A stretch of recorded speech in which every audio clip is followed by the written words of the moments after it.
So okay, yeah, I forgot to hit the record button, but that's okay. Um, okay, yeah. So okay, so I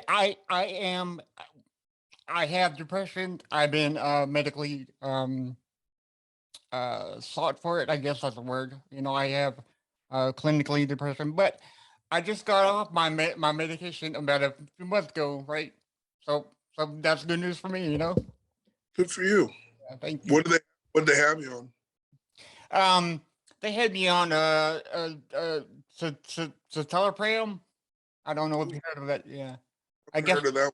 Yeah, yeah. I guess that's like a generic something else. Other. Because I don't think the doctor wanted me to be on anything stronger than that. Okay.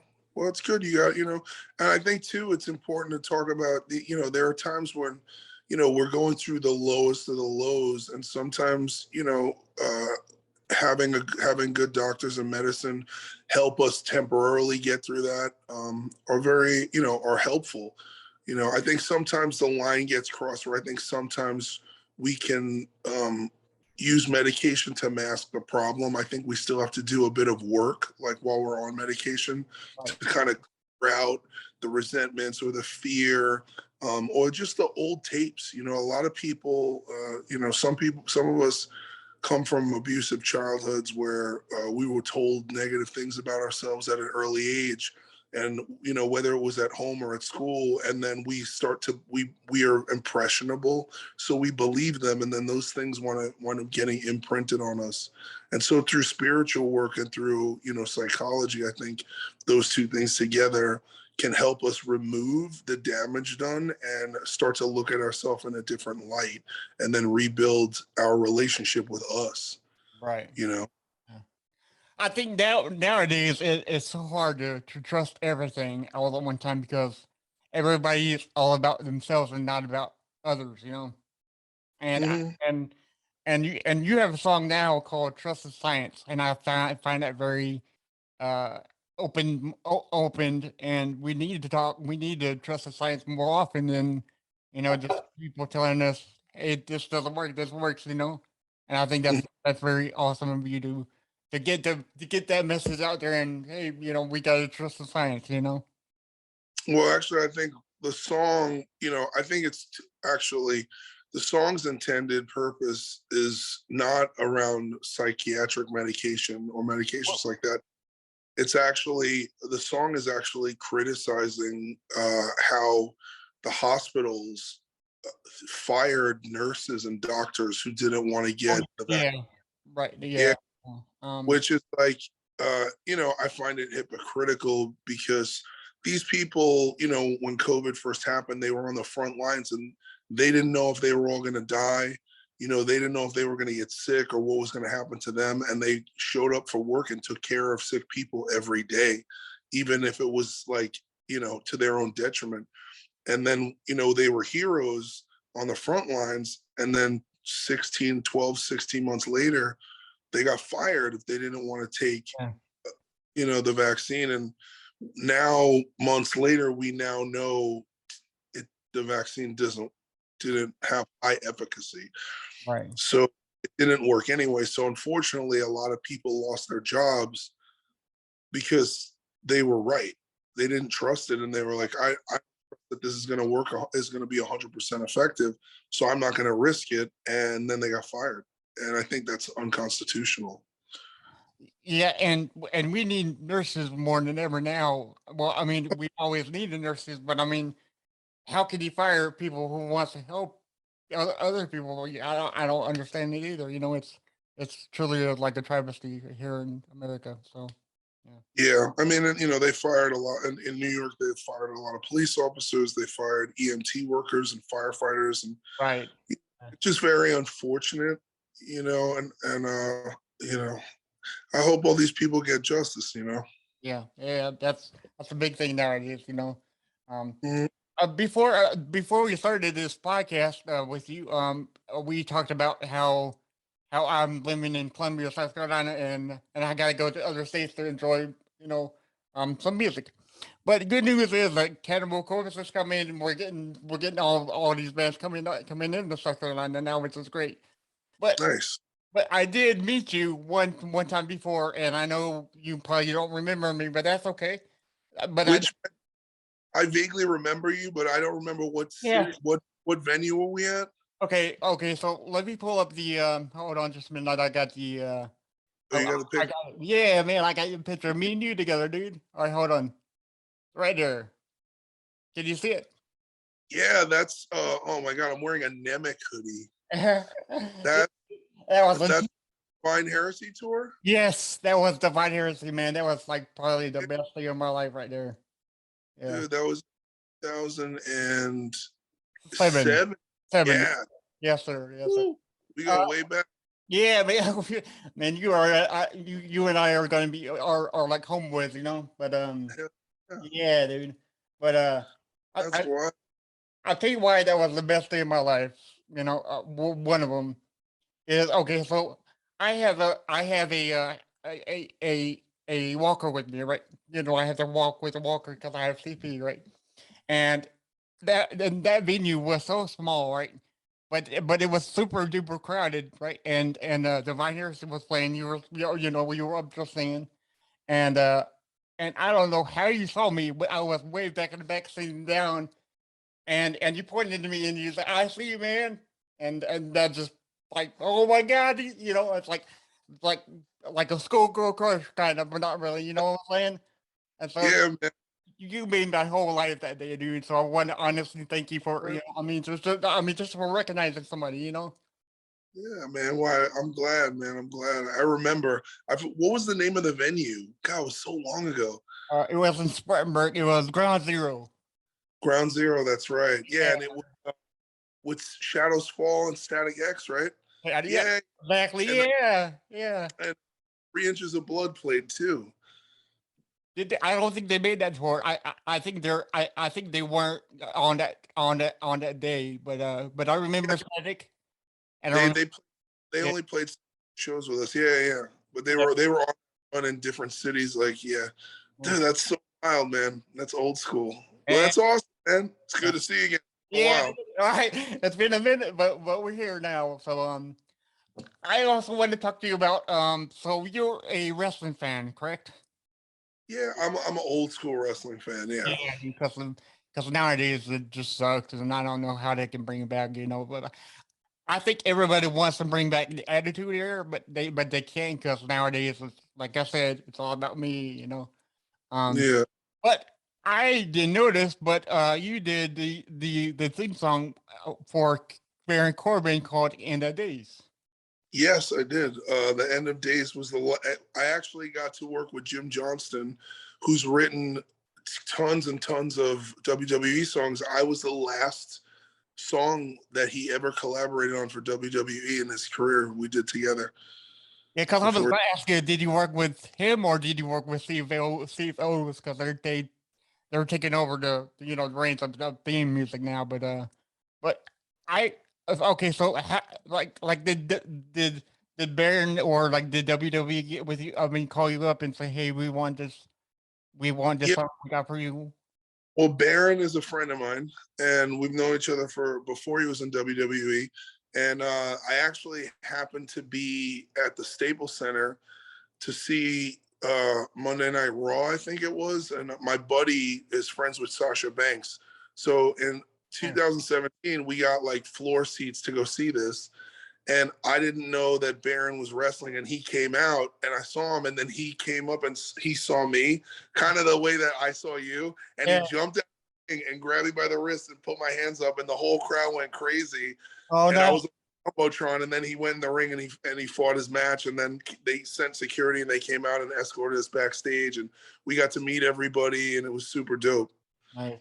Did he win that match? I think he won, yeah. Okay, so you're yeah, well, yeah, dude, it's all good. Yeah, I mean, I love wrestling now, but yeah, but I mean, it could be better storylines now, but Yeah. yeah, so I recently found out on another podcast that you're a sobriety coach.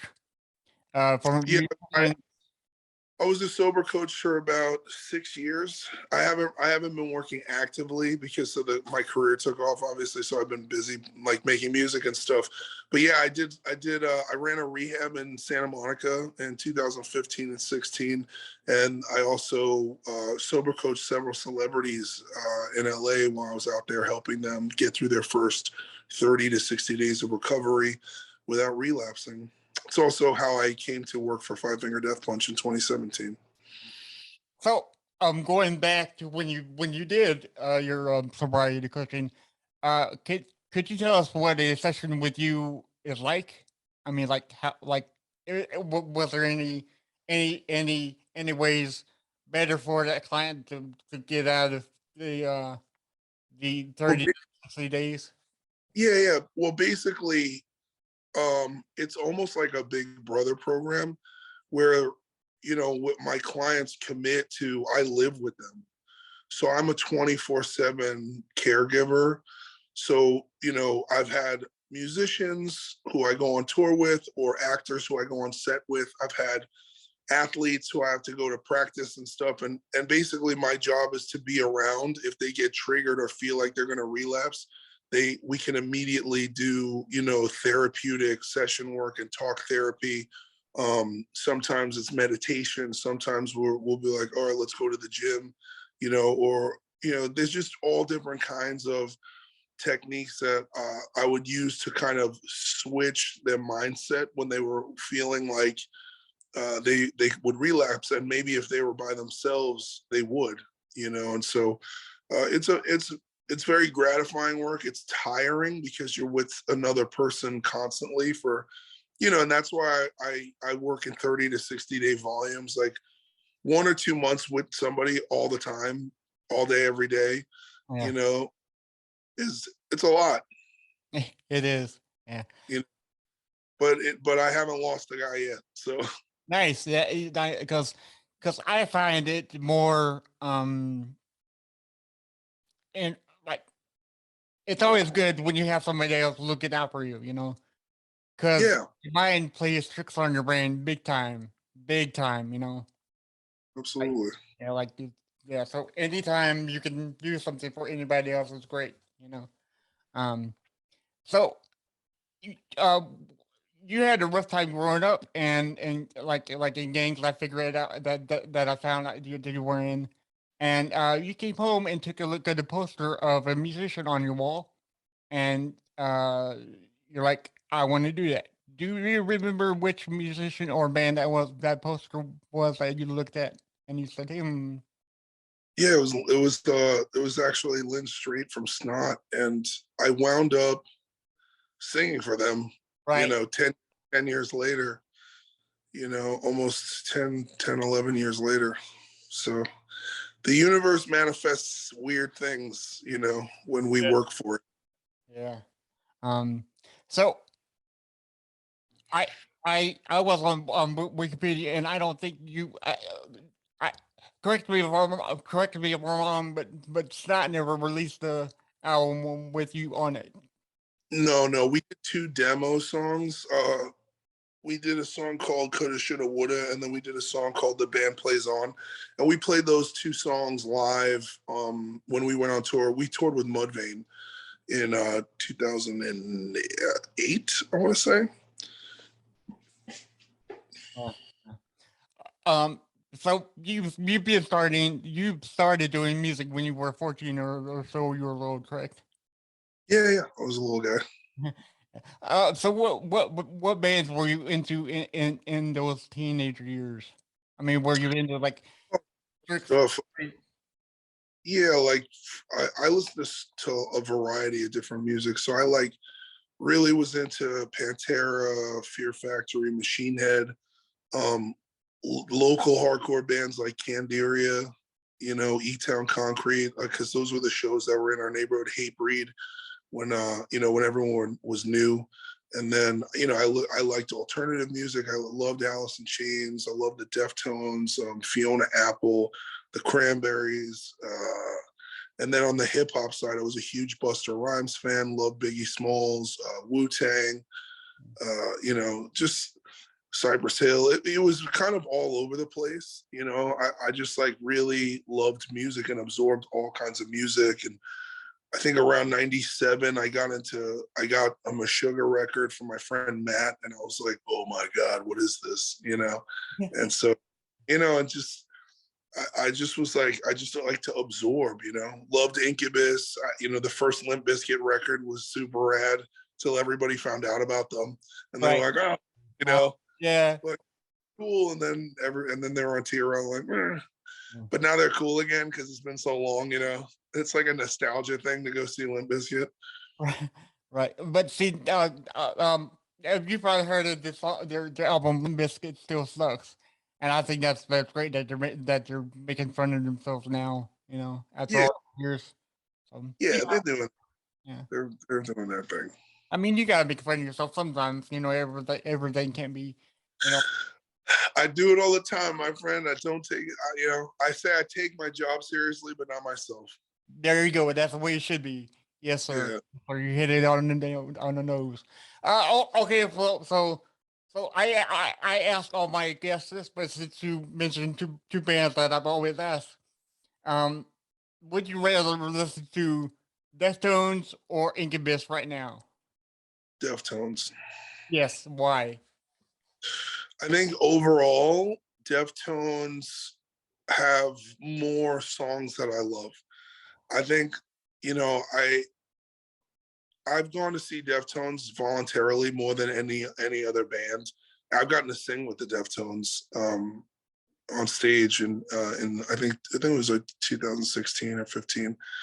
And like Incubus, the first two records are amazing, and then I think like after the bass player Dirk Lance left, it sort of changed the sound. And then Like Grenades had a couple of really cool songs. And then I just feel like overall they put out great singles, but I don't really listen to their albums as a whole anymore. Great live band. I actually got to go see, they played the Greek Theater a few nights in a row on the Make Yourself tour. They just played Make Yourself from start to finish. And it was amazing. It was Oh, just so, I took my ex-girlfriend and she also loved Incubus, and we sang like every song. And then they came out and they played they played Shaft from the demos from Enjoy Incubus yeah. and Shade of Green and just stuff that I haven't heard in 25 years. I was like, yo, you know, it was like, holy crap. Yeah, they're a great live band. But there's just something about Deftones just hit you. Oh, like every single song in the Deftones set is a hit. Right. Right. You know, it's just like, you know, from Adrenaline to, you know, Around the Fur to the White Pony, And you know, to the self-titled, to Saturday Night Wrist, to Diamond Eyes, to Koi no Yoken. Like, there's not a not a bad whole song. Yeah. yeah. And I think I didn't really get into gore that much because I was kind of at that time Sheena released Crosses, and I think a lot of the creative energy that he put out came out in the Crosses record, and so gore didn't really hit me that way. But yeah, they just consistently relentless in making good, interesting songs. Well, Yeah, I'm gonna 100% agree with you on that one because I will fight anybody to this day. That White Pony is still like the greatest album ever made. yeah, it's phenomenal. White And Pony, when they came out, the thing that's cool about Deftones is they were one of the original rap metal bands in the 90s. And when everybody started doing rap metal, they were like, we're gonna do our which is good, you know. yeah. Because Because it shows that they didn't, you know, as artists, they never sold out, or they just did what they wanted to. They don't follow trends, you know, and that's why I respect Deftones the way I respect Pantera. right, yeah, yeah. Because Pantera's I've never seen Pantera live, but I'm sure it was Uh, a sight to see, dude. It oh was yeah, a sight to see. Yeah, I there's have. nothing like it. It was like a church. It was like the church of heavy metal. You're just like, this is it. you know? See, that's exactly what the way I feel when I saw Deftones for like I saw them 4 times and every one of them was like a religious experience because they don't need any fireworks like Kiss. They don't Yeah, need yeah, no, they just do their thing and you're like, oh my god, what did I just witness? You know, it's yeah. They jam, man. They're just jammers. great stuff, great stuff. So Yeah, yeah, so in 2006 to 2007, Divine Heresy came along with Tim, which is a great one of the greatest drummers ever born, I guess. I yeah. think that's Great dude too. Still yeah. friends to this day. Great dude. I actually met him when I met you at Spartanburg, and Okay. and I did meet Joe Payne, and I'm so sad that you know that he's not here with us because he Yeah. was like a total sweetheart to me. You know, he just answered all my questions, and I had nothing but love for the man. You know, so Yeah. I got to me. I got to spend some time in 2019. We played South Carolina with Papa Roach, and that's where Joe's from. So actually we played North Carolina and he drove up, and he got to like, see the whole show, and see how far it had come, and it was like 3,000 people, and which is not a lot, but it's still a lot, for well, metal band. yeah, Yeah, and like we were starting to talk about doing a Divine Heresy reunion then, and then I was like, we had called Tim, and Tim was like, yeah, I'm down. Just you guys got to get Dino to get his shit together because he's an yeah, asshole. yeah. And so Yeah, yeah, so basically like I actually like went home, had Christmas, then went to Europe with Megadeth and Death Punch with on the Bad Wolves tour, and then I got the news that Joe had passed away. His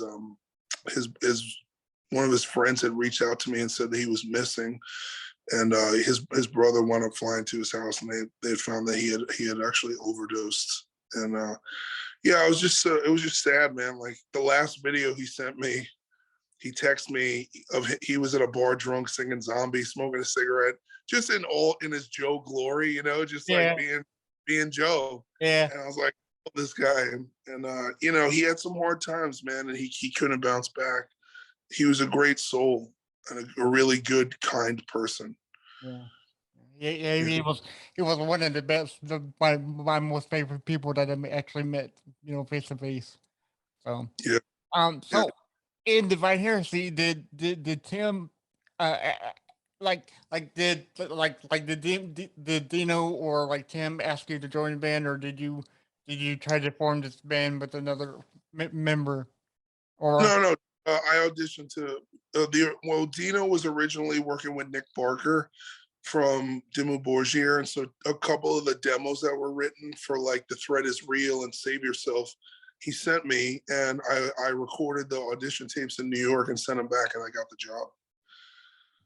yeah, So I went to LA in February 2006.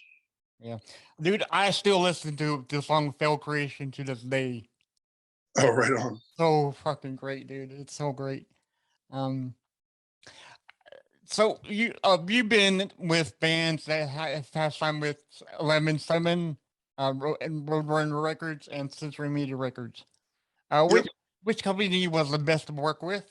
And like, because I know you're going independent now, right? Or are you signed to like another? I'm currently releasing music independently. I have a few labels that have reached out, but honestly, like I just think that at this point, it's not worth it to sign a record deal because they own your masters. They tell you what to do. They'll censor you. And it's not to say that that's every label, but at the same time, like, I put out one song 2 weeks ago and it dropped at number 5 on Billboard, and Yeah, that's with no radio, absolutely no radio help, barely any press, no record label, no management, no PR firm, no mega PR firm, like nothing, no billboards, no Spotify playlists, nothing. And it's literally just from my email list. I just emailed everybody, hey, I have a new song out. And I posted on Facebook and Instagram, which I'm shadow banned on, so those barely even count. So, at this point, I just, a record label would have to offer me a substantial amount of money, and they would have to, in my contract, they would have to allow me, they would have to respect my First Amendment right to freedom of speech. So Right. if that's able, then there's nothing to talk about. And then, I'll probably, it's a racket. It's not really worth it. Signing a record, if you have money, like I'm not really strapped for money. I'm quite successful. I have enough money to start my own record label if I want. So to me, if I've seen the numbers, right? If I put out a song and I put out one song and make $100,000 off one song, why would I sign with a record deal and then make, what happens is you put out one song and you make like, $4,000 because they take, yeah. So I'm like, why would I do this anymore? Right. So I could be in their cool club with a bunch of people I don't like. I don't really like a lot of people in the industry because I don't do drugs. Right. Yeah. So it's like, well, it's actually not that I don't like them. It's that they don't like me because I don't party with them. And so then they'll talk shit about me and stuff behind my back. And everything always gets back to me. And I just don't like that little crew. Like, it's just a bunch of people who are very small minded, and, they get into gossip, and, they get like anything you're doing, they're in your business. And it's like, I'm not in high school. Like, I'm a 40-year-old man. Like, I don't. Yeah. You don't play games like that. Yeah, I got more important things to do than this nonsense. Yeah, that's. I feel like everybody's going to independent because they're realizing that major record labels just fuck you, and I mean just do does everything to get your money from you. And I was talking to Elias from Nine Point, and that's Mhm. likely why they created their own record label, because they were fed up with people telling them how and why and what to do with their own songs. And Yeah. so I think it's great that independent labels are here. So No, absolutely. I mean, I just think, the song Trust the Science that we put out features my buddy Topher, who's a rapper. And like, all my friends who are independent, they're all going platinum or getting #1 songs all over the place. And they have no help from the labels or nothing. right, It's like social media and email lists. So even if they delete my social media, if I can email 100,000 people, then why not? yeah, yeah, like, hey, bro, FYI, like, I have a new song out, and if only 50% of those people buy my song, it's like, all right, Yeah. what's the point? You know what I mean? People are like, oh, but you got to be on the radio, and da-da-da. I'm like, I've already been on the radio. I have 6 #1 songs. Yeah, it's like You know what I mean? I literally have like, I'm such a good songwriter at this point that other people have to steal my songs. You know what I mean? I'm like, okay, like, whatever. Like, obviously I'm doing something right. right, right, And also radio is very politicized. There are stations that won't play me because of who I voted for in 2020. right. Yeah, And that's insane. yeah. It's absolutely. Yeah, it seems like they're ignoring your First Amendment rights, which is not, I don't know. So Well, it's okay, because what happens is and this is what winds up happening. If they don't play anything that matters, or they don't play any artists that say anything socially relevant, what happens with the rock charts is you look at the top 5 artists, and look at right now. I'm in the top 5. right, Okay. Tool is #2. Nirvana is #1. AC/DC is #3. Like, no new bands have a chance. no, And it's because the record labels are censoring artists and what they can say, and the radio stations are on board with the censorship, and streaming platforms are okay with the censorship. And so what happens is that the people who want to listen to music that's relevant to what their experience in life is that's what music's supposed to do, they're not getting it. And so a bunch of artists are putting out garbage music and not understanding why they're not selling any records. Exactly. And, it's like the Kanye West thing. Like when I watched his documentary, and Kanye West he's a wild dude. Like he struggles with mental health stuff, and I think sometimes it's messed up because you know the media picks on this man who's bipolar disorder.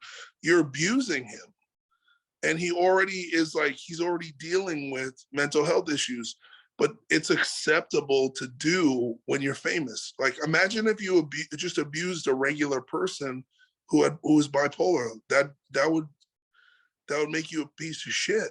You know what I mean? And the media gets away with bullying people. And the thing with Kanye is like nobody listened to him his whole career. He was making beats for other people, and he couldn't get in the door. People laughed at him, and then finally he did everything on his own, and then he blew up, and then everyone took him seriously. Yeah, that's just weird. That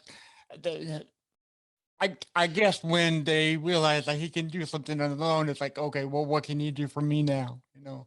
I guess Well, that's the way to say it. but it's an industry. Right. Oh, Industry. They want to make.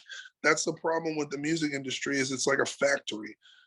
Every iPhone looks the same and comes in the same case. They just change the colors around. So you have all these bands on labels, and they literally sound the same. They literally look the same. They literally say the same shit, and it's boring as fuck. It's pathetic. oh yeah, yeah, I agree. Yeah. Think of when we were kids, like the bands that were out, none of them sounded the same, right? Pantera didn't sound like anybody else. Incubus and Deftones didn't sound like Korn. They didn't sound like anybody else. Everyone sounded like their own thing. Limp Bizkit, Fear Factor, Meshuggah, pick a band.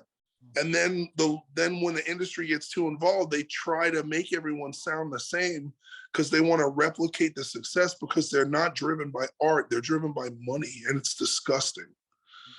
Yeah. Further, so on December 23rd, 2021, last year, this is 2022. Mhm. So last year, the album Lone Wolf Uncovered came out. From songs like Hollywood is Bleeding by Post Malone, I think, right? To the Hills by The Weeknd, which that album got held up too, right? Because he wanted to release it earlier, but something happened, and I'm not sure how. Like how I got held up. It got held up because we went into a lawsuit. We had a lawsuit between me versus the record label and my former band members. So we wound up settling, and it was pretty ugly and it was unfortunate. And to be honest, like everything should have gone. I think whenever lawyers get involved, lawyers make more drama so that it lasts longer because they bill you by the hour. And it shouldn't have taken as long as it did. Right. And basically,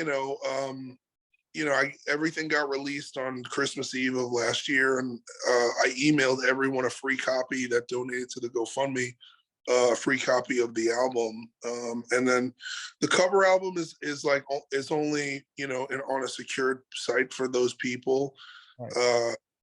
But it's going to get released on all streaming platforms. I'm probably gonna, after my album comes out, I'm gonna just start dropping one song like a week for 20 weeks. Nice. Yeah.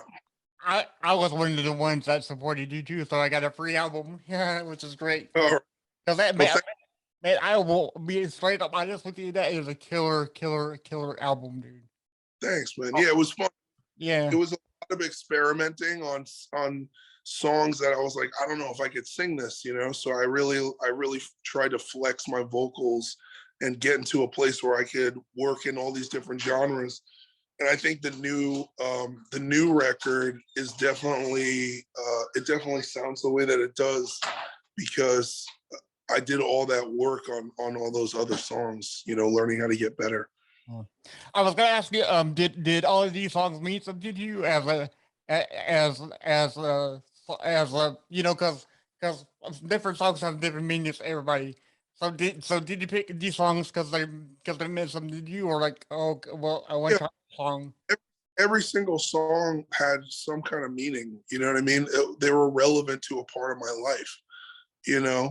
so whether there were certain songs I listened to when I went through a breakup or when I moved, or you know, there's just so many things. You know, each song is got its own little backstory, and you know, the cover album will probably be a part of the soundtrack to my biography when I draw my biography. So when the book comes out, that's going to be the little two-piecer.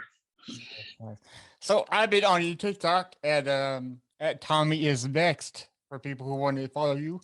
Yeah, Um, so so I don't know if this is a like a teaser for more cover songs to come up, but I'm a big fan of Temple of the Dog here, oh yeah, yeah. and I saw or and heard that you did a cover of Hunger Strike. I did. So in 2020, I did a cover of Hunger Strike, and I didn't know who was going to do the other vocals, the Cornell vocals. Okay. And so I had randomly gotten a call from Chris Daughtry, who asked me to sing on his record. And I was like, I'll sing on your song if you sing on this song. And he was like, cool. And then he did. And then I split with Bad Wolves, and the cover album got shelved for a while. And then this was kind of a whack move. Daughtry went and copied the cover Oh no. and and had Lejeune from Seven Dust sing my parts. He almost note for note re-recorded it Right. and then put it out, and basically I leaked the track on Instagram, and like thousands of people went on his page and they were like, this is bullshit. And then, you know, Chris wasn't man enough to actually talk to me about it. He actually had his little manager call me and Wow. apologize. Yeah. And like, it was just really, you know, my whole band and crew, we were on speakerphone listening to this guy grovel. And it was really, it was just another example of how pathetic people in the music industry behave. You know, it's embarrassing. And, you know, I've been told by other people that this guy is that's the kind of character he is, and he steals work from people, and he's kind of a shitty person. And it was a real bummer because I was a huge fan of his, like a huge fan, and I was like, wow, this is absolutely pathetic. So, you know, this is usually what this is just kind of how it goes in the music industry these days. Yeah, unfortunately. Yeah, for that 30 seconds or however long the TikTok was, man, you brought me back to my childhood, man, because Table of the Dog is where it's at. You know, you got Soundgarden and you got Pearl Jam, which is two of the monsters bands nowadays, you know. Because Yeah. I grew up literally listening to Soundgarden, not so much Pearl Jam, but Soundgarden, Nirvana, and Some Temple Pilots was my three bands back then. Oh yeah, love STP. I've seen them with Chester Bennington, but never seen STP with Wyland. Right, yeah. Yeah, Yeah, I'm excited to see him go too. Um, right. Yeah. I think Sean is actually texting me. I have another interview right now. okay, okay. Well, one more question before I let you go. Um, Absolutely. okay, so this podcast is called "When Words Fail, Music Speaks," and that can be Mhm. taken from the truth. But is there a song that you can think of right now that means something to you so much that you can't tell anybody else how it makes you feel inside? A song that I'm listening to right now. Yeah, actually, there's this. I listen to this gospel singer called Lauren Diego, and she has a popular song called Rescue, and it's kind of what I've been jamming while I just drove cross country from LA to Nashville, and you know, it's just a very spiritual, uplifting, you know, song about, you know, her relationship with her higher power. Nice, nice. Well, Yeah, well, Tommy has a song called Trust of Science on any kind of platform you have now. So yeah. go Check download, go to yeah, check it out. Yeah. YouTube, Spotify, Apple Music, iTunes. You can find me at Free Tommy Vext on Instagram. Tommy is Vext on Facebook. Tommy is Vext on TikTok. At T Vext on Twitter. Tommy Vext on Truth Social. I'm on all of them, man. I'm on Getter as Tommy Vext. I'm on all the platforms. And then you can sign up for my mailing list at TommyVextOfficial.com. And then we're going to actually be giving away some free music over the next couple of weeks in preparation for the album release. And so Grand Theft Audio will be it'll be available everywhere on all platforms in July. And then we will be going out on tour this summer with Adelita's Way on the US tour, 5 or 6 weeks, followed by a trip to Europe. Nice, nice. All good things are coming to you, man. And All good. I sincerely thank you for coming on our show today. Oh, thank you for having me. And I will say this to you. Last thing before I let you go.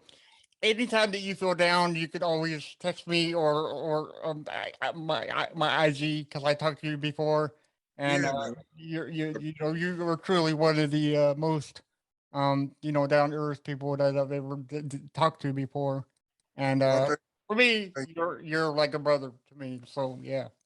I appreciate it, man. And thank you also for having the courage to talk about things that matter, like depression and anxiety and all that stuff, because we need to keep that dialogue open. And, it's inspiring, so keep doing what you're doing and keep inspiring others. And, we'll be in touch, man. It's good to see you after all these years, right? Yeah, dude. I was like, yes, I kind of wonder. I was like, I wonder if you still remember me. I don't know. So I had that picture pulled up and like, okay, well, yeah, you know me. So awesome. Thank you very much. Thank you so much, man. I'll talk to you soon. Yes, sir. Bye. All right, brother. Bye.